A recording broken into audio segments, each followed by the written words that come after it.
Okay, this week on Podcasting Softly, we are pleased to be joined by a very favourite director of mine, Mr. Anthony C. Ferrante. He's the director of the Sharknado series, among many other things. He's also been a writer, a producer. He writes music. He's been an actor as well. Anthony, thank you for being on Podcasting Them Softly. Oh, you're welcome. Pleasure. Very cool. So, I guess, Anthony, you've always wanted to work in movies, yes? Yeah, when I was in sixth grade, I remember the moment I was like reading the paper and looking at like the movies that are coming out, and at that moment, some kind of weird thing happened. It's like I want to make movies, and I come from a small town in Northern California, so it's not like in LA where you can go to any corner and someone's making a movie and maybe get on the set and figure out what's going on. Like, this is a small town, and I had to kind of find a back way in, which was I just started writing movie reviews in sixth grade for our class paper. Right. And I tried to watch as many movies as possible, and then finally got access to cameras and editing equipment, and so journalism and filmmaking were kind of in tandem. Where I got to learn a lot, like it's like film school in a box, especially when I started writing for Fangoria. Right. I had to go on sets and see how the process worked. But it was always the stated goal was learn as much as I could, because that's what I wanted to do. That was the main thing. I wanted to make movies. Right. And was there any particular films that influenced you or still influence you? I was always obsessed with John Carpenter. Okay. I mean, John Carpenter's movies, there's something that appealed to me about him. Also, I think because I came from Northern California, Halloween, even though it was filmed in LA, was set in the Midwest, it had a small town feel. The Fog was set in Northern California. Even though he didn't direct it, Halloween 3 was Santa Mira, California, kind of thing. So I think one of the big takeaways with Carpenter was I kind of realized setting movies in small towns were more accessible than making a horror movie set in Los Angeles. Right.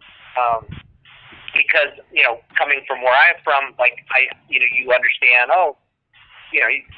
it's more relatable, I think, to more audiences. I think the moment you're in a horror movie, and there are certainly horror movies that worked in Los Angeles, but the moment you're in Los Angeles, it's like, I don't care. It's like Hollywood, it's like, for some reason, I think it takes you out of it.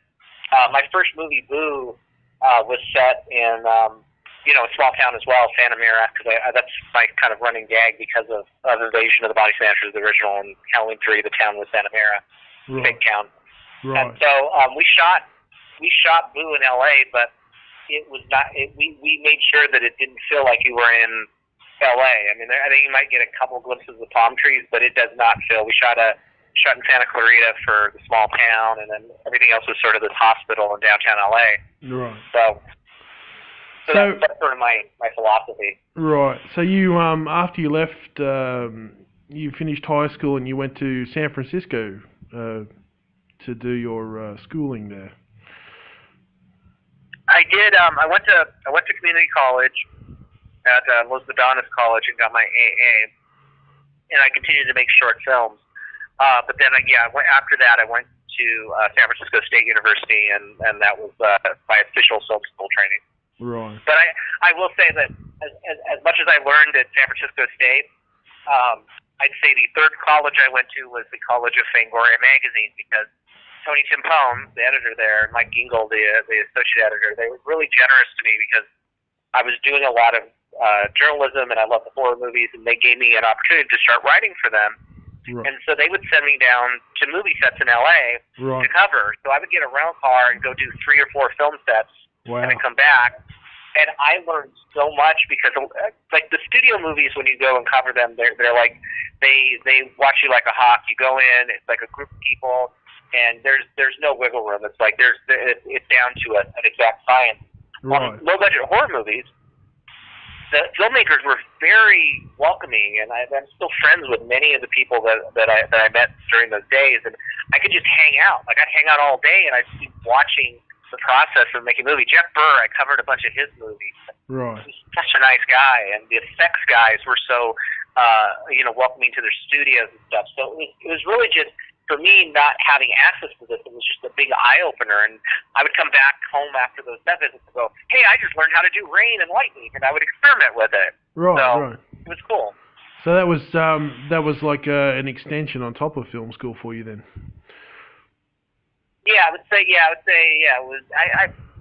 It's the third college, so I don't know what you call it the master's degree, but it was. Right. It was definitely the extended education. Yeah, well, I mean, because there's no, there's nothing. I mean, as much as they can teach you the fundamentals in film school, actually being on a film set and seeing how all that method comes into practice is pretty priceless. So, I mean, that's an incredible. Yeah, we got. Yeah, sorry, go on. Yeah, it was. Like I said, I don't want to take away from San Francisco State because I did learn a ton from them. We got to make short films and scenes, and there's a lot of stuff that I had a great experience there. But yeah, it is a completely different animal because here, and even more so because it is on a lower budget level that you're seeing how things really get done. And the eye-opening thing was there was no difference between what I was doing with no money and a video camera in my hometown than what they were doing, with a $1 or $2 or $3 million budget, except they had a little more money and a little more crew. They were still faced with time constraints and problems and issues that always come up. Sure. And I remember doing a short film once, and our producer on it, because everything was falling apart, lights weren't there, camera issues or whatever.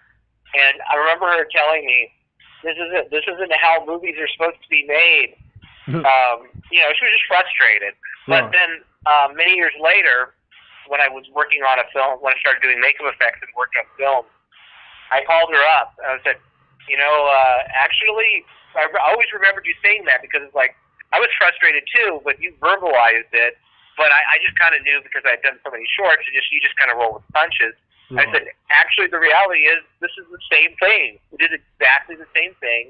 You just have more time, a little more time, and a little more budget, right, and a few more people.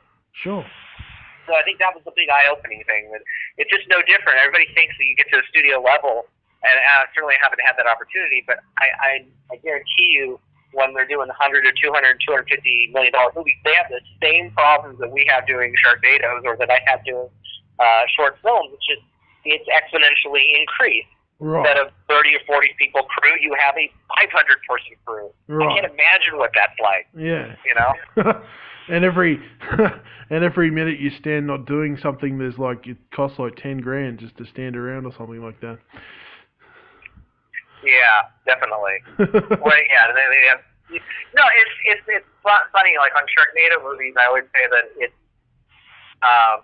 we're really ambitious for our budgets. I mean, we really go crazy with these movies, and thankfully, Sci-Fi and the Asylum allow us to do it. Yeah. But I describe it as the gun goes off, when your day starts, and you have 12 hours to make a movie. Yeah. And you don't get, if you were standing around not doing something, there's a problem. You have to go, okay, we're off to the races. You have 4 or 5 major scenes to do in that 12 hours. Yeah. And it's just you go for it. Okay, all right, we're going to do this. Well, we don't have this. Well, okay, we got to bring this over here. Let's do this, and we'll do that. And then it's problem solving on the fly, and it's I think that's the energy of the movie. It's like there's this weird energy of how fast we do them that gives it its charm. It's rough around the edges. It's not perfect. It's not the perfect, pristine, polished diamond. Right. But there's charm in the raggedness. And I go back to a quote a friend of mine said about the first movie. It's a movie that doesn't know it can't do that. Right. Sure. And I think that explains all 5 movies. Sure. But do you think a filmmaker's background or your background gives you those tools, like having made a lot of films where you don't have all of you don't have money to solve the problems, you have simply creativity. Do you think that gives your style, its energy? I think actually it goes even further back. I think it goes back to being in my hometown. Right. And that I had no I had no access to a lot of. I didn't have access to filmmakers and things. I just kind of tried to figure out how to do it on my own. Sure. You know, I stuff that I pulled off. I still can't believe it to say. I think I convinced the police department once to lend me one of their light bars. Right. I could put it on a car and shoot it. Right. Like who does that? You know, so you just kind of like you learn to like ask things, and sometimes it happens. So by coming from a place of not having anything, and then getting into lower budget movies, you still don't have stuff. When you do have things, like with Sharknado, you know, we get a little bit like, oh, here's a crane. Oh my God, I've never had a crane before. I'll use it. Or in the case of the second movie, we got to New York. Yeah. I looked at New York as its own toy. Right. I've never got to shoot there, and so I was just enamored of being able to shoot in New York, and we just lapped it up. Like most people with like LA, you get desensitized. Like, oh, it's the bridge. It's the Santa Monica Pier, it's this, it's that, it's Hollywood Boulevard. But you know, we're in New York. It's like, to me, Times Square, this is a big deal. Statue of Liberty, it's a big deal. And so to be able to shoot there, I was in love with the tools we were given, and so I'm appreciative of it. So when they say you have 2 hours to shoot in Times Square, you know, I'm not like, damn it, I want 4. Oh, you can only have a crew of 10. Well, I need 30. It's like, okay, 2 hours to shoot in the heart of Times Square. Let's do it. Right. And I think that's the appreciation of it. Is like, I know it's a gift to be able to do this stuff, and the fact that we reach so many people and there are so many fans. You know, you have a level of responsibility of trying to keep a tone and consistency, and you know, you make the best of it. I'd say Sharknado 5 is the biggest movie we've ever done, and that we went to for 2.5 months. We went to I think 5 different countries. I know you were down under too. Bulgaria. Yeah, we shot Bulgaria, England, Italy, Japan, and Australia. Yeah. And this wasn't like we had a crew of 80 people. It was a very small ragtag crew, and then we'd pick up crew from each individual country. Sure. And that was the toy in this one, is that I got to shoot at Treasure Fountain. I got to shoot at Tower Bridge. We got to shoot by Sydney Opera House. Okay. It was fantastic. So how long were you in Australia for? Not very long. 3 days. 3 days. Very, there you go. Very small micro crew. Yeah, very micro crew. Right. We just got plate shots. We got plate shots there of the Sydney Harbor Bridge and the Opera House and Bondi Beach, and that was about it. Right. But yeah, Gil. And we also shot with your morning. We shot stuff with the Good Morning Australia people. The Today Show Australia. Oh, okay, right. Well, that'll be good to see them get eaten. Yeah. Yeah. Very cool. But yeah, so you wrote for the magazine, and you've done so much stuff. I mean, you worked like you touched on briefly. You said you worked in makeup effects too, as well. Special effects makeup. Well, that was the thing. Yeah, and that was kind of by accident. Right. Excuse me, I'm actually eating my dinner at the same time. You're right. People are going, what is he doing? You're right. Go ahead. No, yeah. Crazy filmmaker eating and talking at the same time. That's fine. The makeup effects happened by accident. I didn't know how I was going to break into LA when I finally moved to Los Angeles. Right. I thought maybe I might do making of videos and stuff because of the journalism thing, but maybe I would go and do EPKs and stuff like that. I knew a lot of the makeup effects people, and a lot of my short films had a lot of makeup effects in it. And Brent Friedman, the screenwriter of Necronomicon, got me hired on as a PA on the reshoots for Necronomicon with Brian Musa, who I also knew from the journalism days. And so when you're a PA, pretty much do whatever they need you to do, and you just go for it. But if they sense that you can do other things, they capitalize on it. And I've seen that happen on every movie. I always tell people, get a job as a PA.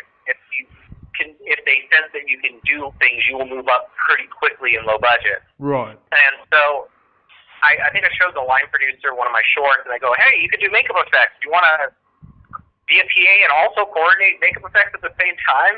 Right. And I was like, sure. Then 2 weeks of 20-hour days later, it was pretty nuts. But I brought a couple of my buddies, Todd Rex and Sam Greenman, who had done Todd had done makeup effects on my some of my shorts, and I'd worked with Sam a little bit. They came down, and we kind of became a de facto makeup effects company. And in addition to supervising some of the other companies that were coming back, some of them couldn't come back, so they would send us their props, and we'd have to operate them or fix them up. Right. And so on that show, we got like a crash course in like how do you make this stuff work with no money. And so when Brian did his next show, which was The Dentist, they said I wanted to be his full-time special makeup effects supervisor on that show.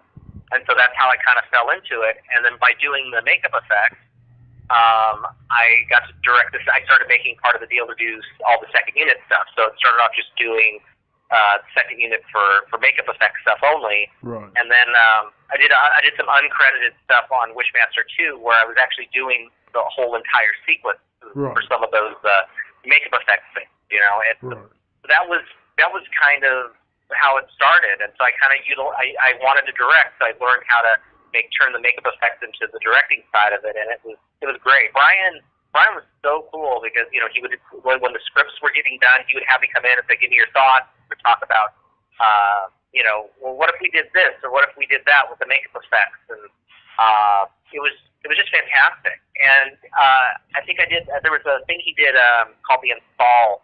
It was this PlayStation game for Japan, and they needed to shoot live action footage, and they had this Japanese script. Right. And he hired me to adapt the script, essentially try to make sense of it and fix the dialogue and all that stuff. So that was technically, I think, my first official screenwriting thing that got made. I did one other script for Charlie Band before that did get made, but that was my first official thing. So that, again, I owe a lot to Brian. Brian was really good to me and gave me a lot of opportunity. Right. So you graduate from makeup effects into being assistant director then on a few films. No, more second unit director. Now I was never an AD. Okay. It was just second unit directing. Oh, okay. So I basically be given sequences, and then whether it was just the effects part or whether it was a whole effects sequence, that's how I kind of started doing things. Right.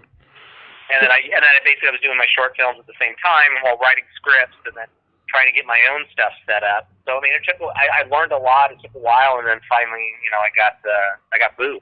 Yeah.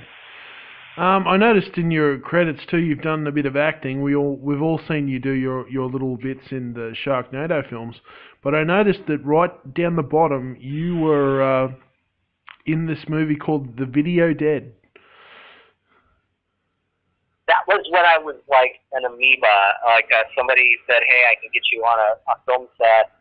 I was, you know, I think it was when I first started doing little shorts as a kid, and they said, you know, I think it was something like, "Take this cat home, and we'll get you on the movie." And so I went in there, and I was the arm that came out of the TV set. Right. Yeah. So.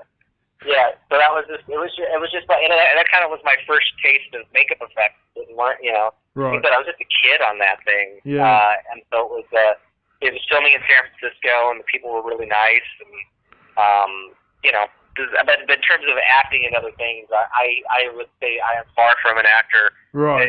I most of the time in these movies, either as a you know, someone say, "Hey, you want to do this?" and I'll do it, or I'm in the movies by default, and the cameos in Sharknado just sort of became an in-joke, so I just started doing them. Right. But I don't like acting at Okay. all. I'm good at being me. If I can be an extension of me in these movies, it's fine. But if I have to act like I want to like jump off a bridge, and usually I'm the last person.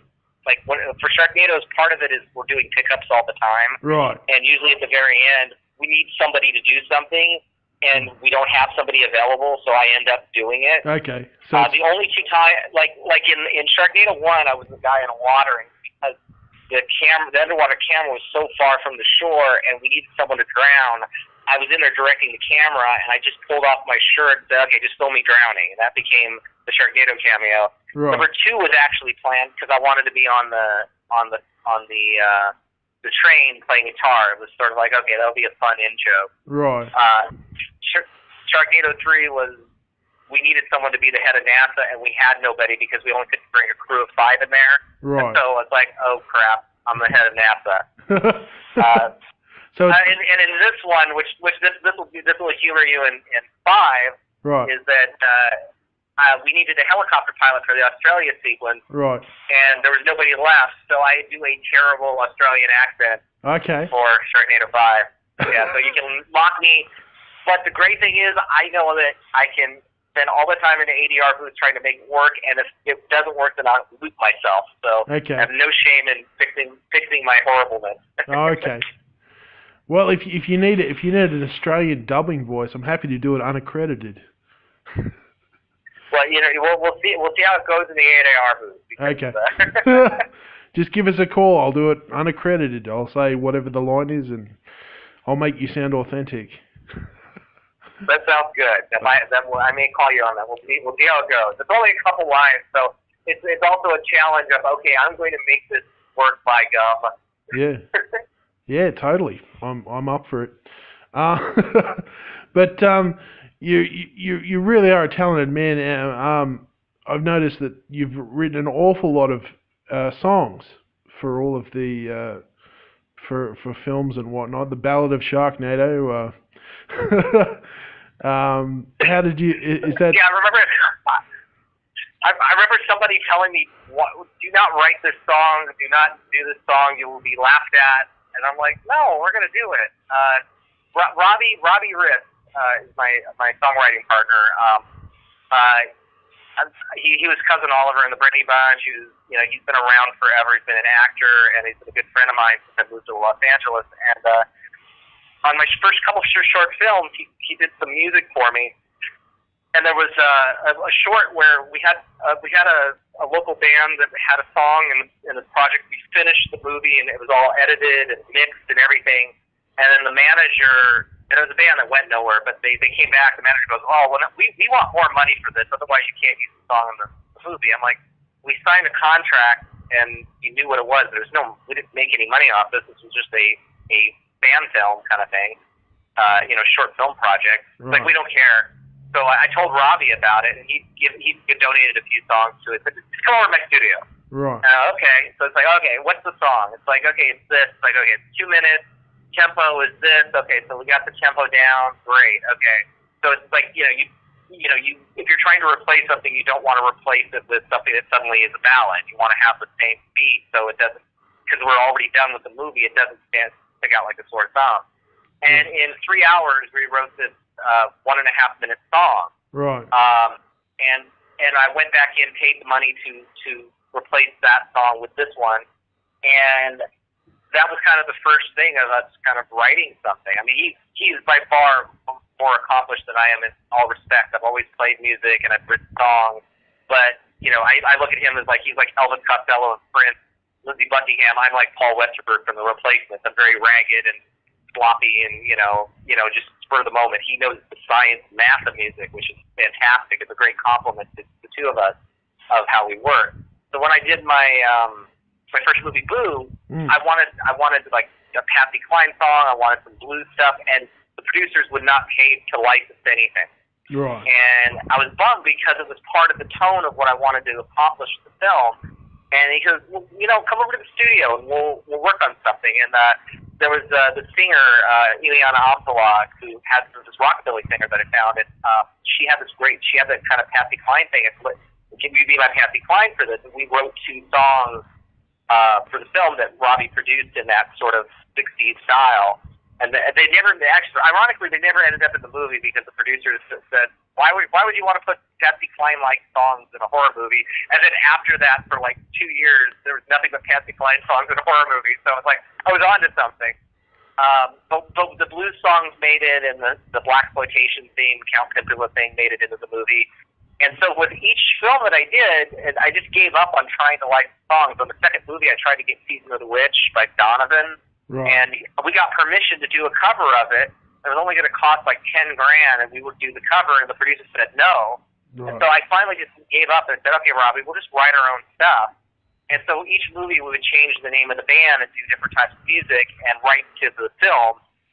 And when we got to Sharknado, the obvious thing is the name of the band changed. The idea was the band broke up and then we would form a new band. So we formed Quint for Sharknado, which was the Robert Shaw character from Jaws. So we thought that was a clever name. Like Hansel and Gretel, the name of the band was the Gingerbread Men. Right. Headless Horseman, it was Toothless Jimmy and the Applejack Kid. Silly things like that. But so the Ballad of Sharknado, one of my favorite songs, a horror movie song, Pet Cemetery by the Ramones. Right. They just that was like the perfect horror movie song. And I'm going, if the Ramones were only around to write our Sharknado song, and so that kind of became the thing of let's come up with something silly and fun. And there was the Ballad of Sharknado, and that song kind of blew up and became the theme song of the franchise. Yeah. And so we've kind of stuck with the name Quint because that's what we kind of are known for. And we've done probably anywhere between 3 to 5 songs per movie. Yeah. I love the song from I think it's 3, Badass. I'm a Badass. Badass, yeah, Badass turned out really good. That's become pretty popular as well on our. I can see how all the songs do. Badass actually broke out. I was really happy with that. Yeah. I wish the one we did last movie, the Sharknado Rhapsody, which was our attempt at doing a rock opera. Right. That one hasn't gained as much traction as I'd like, but I think one of the best produced things we've done. It's just so silly and crazy, and it just kind of got that Ballad of Sharknado vibe to it, but in a different way. So. It's fun. The other list of your credits too, you've written a comic book as well. Your Archie versus Sharknado. What was that like? That was actually kind of fun. One of our producers went down to Comic-Con and met Dan Parent, who was a huge fan of Sharknado, and he did like a mock-up cover of Sharknado versus Archie as a joke. Just kind of like, here, kid, just do one of these for us. And so then there was kind of this rumbling that, maybe we should do a tie-in. And so it kind of fell by the wayside, and then I went back to the producers going, I want this comic to happen. I was really excited about it. And so at the very last minute, they made a deal for the comic, and I ended up writing it in the middle of post on Sharknado 3. So it was kind of, it didn't have any of the characters from Sharknado, but it tied into what was going on in 3. So it was like, while the East Coast is being torn apart, this is what's happening in Archieville, and the Betty and Veronica were actually in Washington at the same time as Finn. So if you look in the comic, you kind of sort of see Finn running in the background. So it was a chance to kind of do gags that we couldn't do in the movies, and also not have to be hindered by visual effects and stuff that we couldn't afford. Yeah. So that was actually really fun. It was actually nerve-wracking a little bit too, because I understood Sharknado, but I had to live up to the Archie characters, and so I felt this kind of pressure on myself of like, I can't mess this up. They have this distinct voice. They've been around for decades, and I think the thing that I think that was really great about it was I fell in love with the Betty and Veronica characters. I just loved writing them. Right. So they kind of actually have more of a arc in the movie than even Archie. And that was really fun writing them, because I think what it's always been was that they were always vying for Archie, and I'm like, I want to do something where they don't necessarily need Archie, right. And that was kind of the neat little twist. And the other thing that was very flattering, that they've had so many different iterations of the comic and the characters and stuff, and there were 2 characters, and oh my god, I'm gonna forget them, Milton and I can't remember her name, but I thought these 2 characters should be paired up, and so I kind of made a little kind of relationship thing with them. Dilton. Gosh, there's Archie people. They're gonna crucify me for not remembering all this stuff. And they said, in the entire time we've done the comic book, we've never done anything with those 2 characters kind of being together. Right. Or being, liking each other. And so I thought, oh wow, I actually did something that hasn't been done before. Yeah. So that was fun. They were really great and generous, and working with Dan was fantastic, and the covers that they did. Yeah. It was great. I love it how Sharknado. That's fun. I love it how Sharknado is sort of bleeding into other films. I was talking to Mike Mendez last year, and he did La Valantula. and there's a a cameo with Iron, who pops up in Lavalantula. Yeah. Yeah, no, that was cool, and then we paid it back with number 4, and then Steve Gutenberg appeared in Sharknado 4. Yeah. That was really a blast. Yeah, so I love it. Yeah, no, I mean the Sharknado effect on a lot of stuff. I mean, the thing that's insane is as much as it's broken and it's global and people know it and it's popular, or it's either loved or it's hated. It's it's just whatever it elicits in anybody. It's this huge thing where like people reference it, like Full House was referencing Sharknado. The cover of Newsweek was Trumpnado with our logo. Right. I mean, to have something like this that's kind of broken through and become such a big pop culture thing that was never planned to be. It was just planned to be a silly little film that hopefully would make people laugh and entertained. And, sure. Kind of make fun of disaster movies and shark movies at the same time. It's flattering. It's really nice, and to see that's happened. Yeah, and it all came from a line of dialogue, didn't it? Well, actually, it came from Jacob Hare and I was writing a lot of horror movies for sci-fi, and you'd pitch like 10 ideas at a time. Right. So Jake and I, who I've written some scripts with, we were trying to come up with the most ridiculous titles. Yeah. One of them was Lava Birds. And the other one, I think he said Sharknado. I was like, oh my God, we fell in love with the title from the beginning. Yeah. And we pitched it twice to Sci-Fi, and there was no traction with it. Yeah. And I was writing a Leprechaun script for them. Right. So I made a reference to a Sharknado in there because, again, we were trying to figure out a way, how can we make a Sharknado movie? Because we were still going, we could not get off of this idea. Right. And so when that line of dialogue was in that movie, they go, oh, we have to make this movie, and then the rest is kind of history. Yeah. Well, it's wonderful to think that at some point in the future, we talk about Ozploitation and blaxploitation. It makes me smile a little bit that one day they're going to be doing a retrospective of sharksploitation. Yeah. Yeah, no, it will, and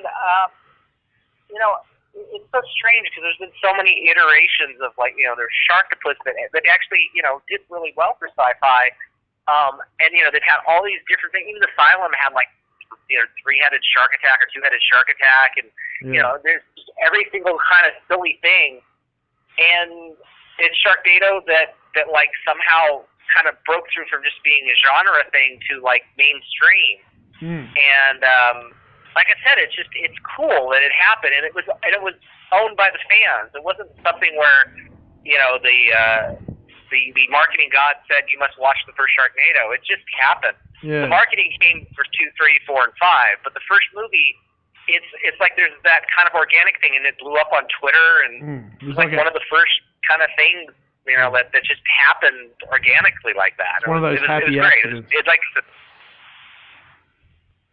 one of those happy accidents. Exactly. Yeah. Exactly. And that's why I feel such an obligation that there's a lot of kids that love these movies. And so I have very specific rules. We get our mandates of what we have to do. Like Sci-Fi, everybody contributes to these movies. Sci-Fi Asylum, the writers, myself, Ian, Tara, everybody contributes ideas to these things. But there's certain things that I'm always making sure, and I'm thankful that everybody else is in agreement on it. With that, we don't want to have overt sexuality where people go into the woods and have sex and then sharks attack them. No. We know kids are watching this. Yeah. So there's this. We always try to keep this wholesome family values thing in it, even though limbs are getting ripped off. Sure. Yeah. It's that fine line that you walk. So we do the Comic-Cons, and there's really 9, 10, 11, 12-year-olds that come up and ask questions to Ian and Tara. The kids love these. They have that ADD sensibility to them. So it's oh, what would happen if a shark was cut open and a person's pulled out? And it does things that most studio movies are afraid to do, except for the Fast and the Furious movies. So yeah. I was talking to Thunder last year, the end of last year, and we were I said, how far do they keep going? And I mean, I think 5 had just been announced, and he told me that he had plotted something up till 7.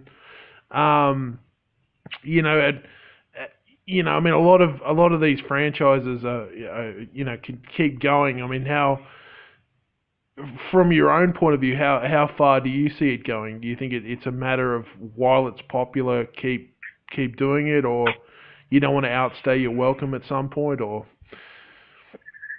It's so weird because, like, I have the journalism side of it that I'm appreciative of the fact that, we're on 5. Before Sharknado, I had never done a sequel to somebody else's movie or to one of my own movies. Right. And now I've done 4.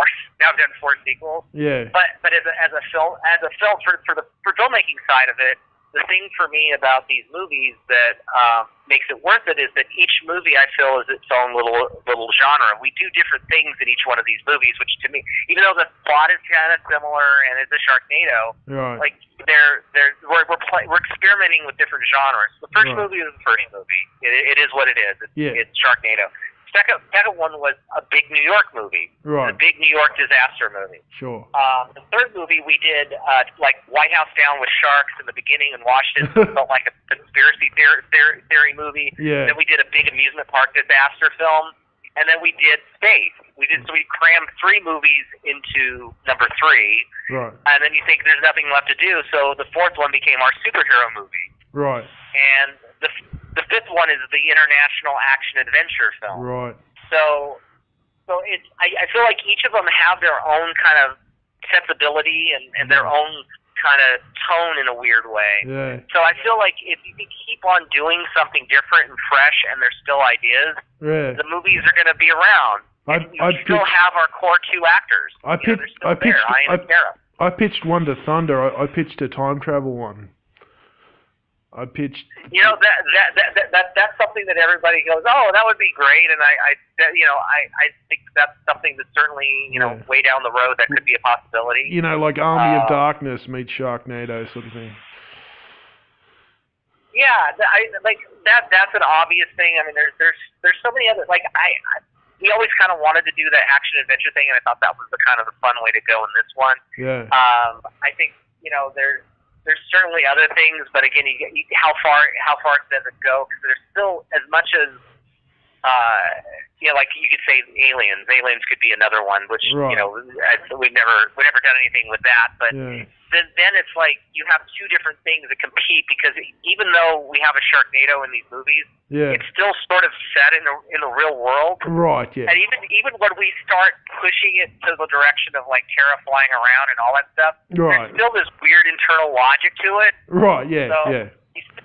You still have to kind of ground it, even if it continues to get more and more ridiculous. And I know that for saying Sharknado has to ground itself, I think the heart of the movie is that you have to believe in the central conceit of the family element, Ian, Tara, and the family. Sure. And if they're not superheroes, but they've had to be put into the situation of being superheroes. Sure. And if you do that, then you can kind of wrap anything else around it that's kind of bizarre and ridiculous. Right. So.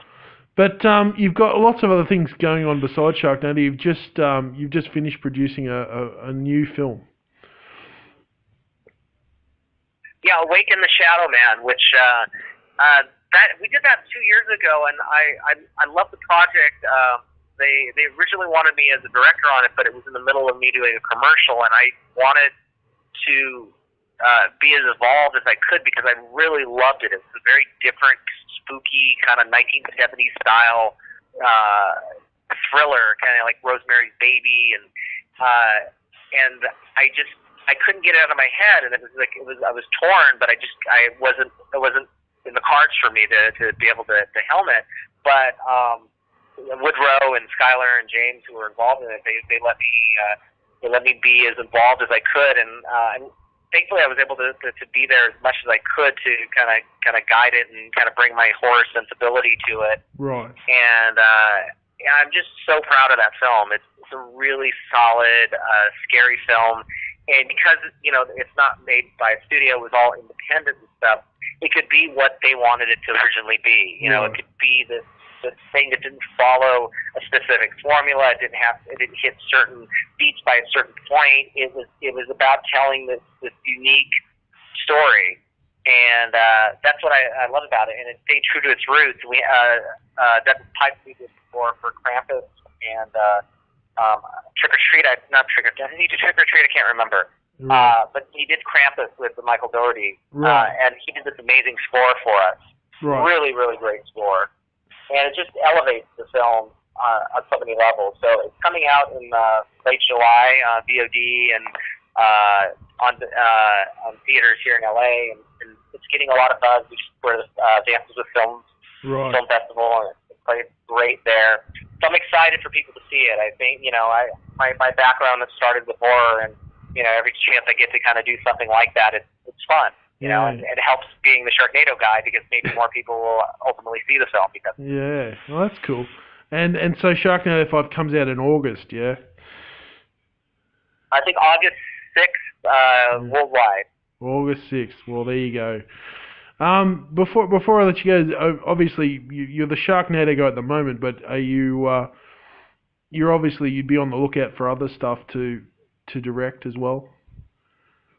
Exactly. There's been over the course of the last 5 years. I mean, we've been developing other projects, and I squeezed in a thriller last fall called Forgotten Evil, which actually I'm really proud of it. I wanted to actually do something that was more character based, and a lot of my movies have supernatural elements to it, and this was the first time I've done something that, even though there's horror elements or suspense elements, there is no supernatural element to it.